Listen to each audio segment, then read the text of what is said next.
इब्तिदाए रब्बे करीम के बाबरकत नाम से जो दिलों के भेद खूब जानता है।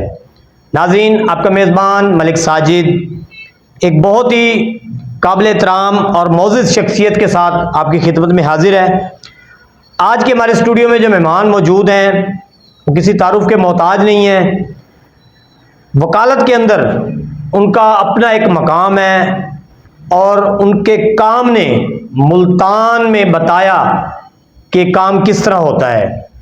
साबका जनरल सेक्रेटरी हैं डिस्ट्रिक्ट बार मुल्तान के और मुख्तलिफ इदारा जात के लीगल एडवाइज़र भी हैं। और सबसे जो बड़ी बात है कि एक जोशीला अंदाज, एक लीडरशिप की जो सलाहियत होती है वो रखने वाली ये शख्सियत हैं चौधरी अरशद साबिर मियो साहब। सर, बहुत शुक्रिया आप हमारे प्रोग्राम में तशरीफ़ लाए।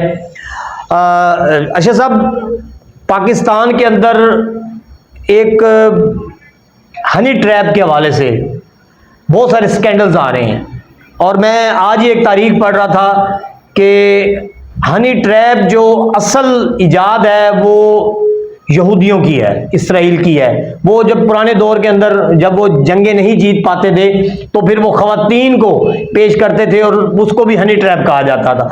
तो आजकल के इस दौर में भी हर एक हफ्ते के अंदर कुछ 3 से 4 केस, 10 केस, 20 केस सामने आ रहे होते हैं कि हनी ट्रैप के जरिए फलां बंदे को कच्चे के इलाके में ले गए और फलां बंदे को इस तरह ट्रैप कर लिया गया, लाखों रुपए लूट लिए गए। असल मामला क्या है, हनी ट्रैप क्यों होता है? बिस्मिल्लाहिर्रहमानिर्रहीम। जनाब साजिद साहब, आपकी बहुत मेहरबानी। आपने ऐसे बर्निंग इशू पर आज गुफ्तगू करने का मौका फराहम किया है।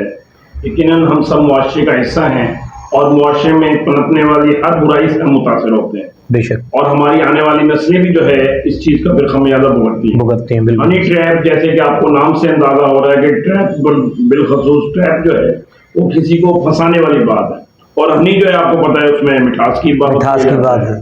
तो ऐसा कुफार ने, बातिल ने, यहूदियों ने, जैसे कि आपने पहले खुद फरमाया कि कुफार जब जंगों के लिए खुद अपनी कारीगरी और अपनी कारकर्दगी ना दिखा सकते थे तो फिर वो अपनी खवातीन को मुख्तलिफ अंदाज में पेश करते थे और जो मुसलमानों के दिल में जज्बा ईमानी है उसे ख़त्म करने के लिए, उसे ज़वाल पज़ीर करने के लिए यहूदियों ने, ईसाइयों ने और कुफार ने, बातिल ने ये मामला, आपको तारीख बताती है कि उन्होंने हमेशा से ये कोशिशें की। बिल्कुल ख़वातीन ने मुख्तलिफ रंग में, मुख्तलिफ अंदाज में, मुख्तलिफ ट्रैप्स के जरिए और मुख्तलिफ अपने नखरों से, नाजों से, अदाओं से हर दौर में ऐसा मामला होता रहा है।